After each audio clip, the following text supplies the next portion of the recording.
Napakahusay mo talagang mag-host ng ganitong event. Siyempre naman sinigurado ko na bawat detalye maayos para siguradong maganda at maayos ang kalalabasan. At ngayon naman, pinagdadasal ko na sana maging mapagbigay yung mga bisita natin at madami silang maambag sa event. Oo, tama ka dyan. Alam naman nilang makakatulong tayo sa nangangailangan. Ay, ang laki na ni Erica, oh. At ang cute-cute pa niya. At ikaw, kailan mo naman balak magkaanak? Shh! Huwag ka namang maingay dyan. Sabi ni Beto, bata pa raw kami, kaya hindi na muna.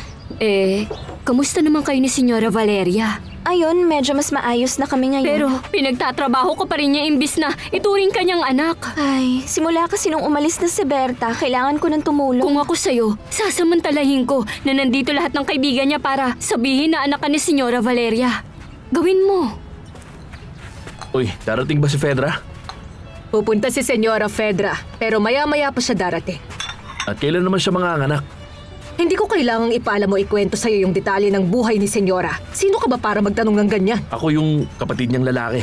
Wala nang iba. Alam mo na. Ay, naku, hindi nga ako makapaniwala. Baka gusto niyo nang maiinom. Senyora.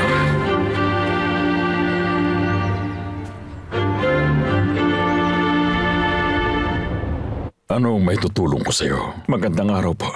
Kailangan ko po kayo makausap. Madami ako impormasyon na sasabihin at sigurado ako magiging interesado kayo rito. Huwag kang mag-alala, Valeria. Wala akong balak na gumawa ng iskandalo sa harap ng mga bisita mo o sa harap ng mga mayayaman mong kaibigan. Subukan mo lang talaga at sisiguraduhin kung sakali ka pupulutin. Kaya mo ba talaga akong palayasin dito sa sarili kong pamamahay?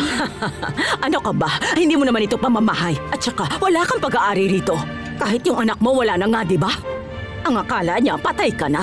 Marami pa akong oras para makabawi sa kanya at makuha ulit ang loob niya. Tingin mo matutuwa siya kapag nalaman niyang ikaw ang ina niya? Hindi siya matutuwa dahil isa kang katulong. Kumusta ka, Mama? Uy, ikaw pala. Kumusta, anak? Mabuti naman. Medyo nahuli lang kami, pero buti nakaabot kami. Sandali na lang. Magsisimula na tayo. Kumusta, Veronica? Mabuti naman, Senyor. Salamat. Nasaan na si Alcira at yung bata? Nandun sila.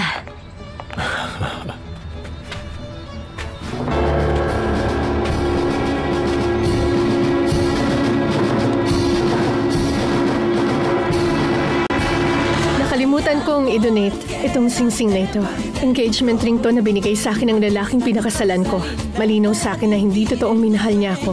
Hinihiling ko na magpalakpakan tayo para sa babaeng to. Napakabuti ng kanyang puso. Papakiusapan niyo ba kung patawarin siya?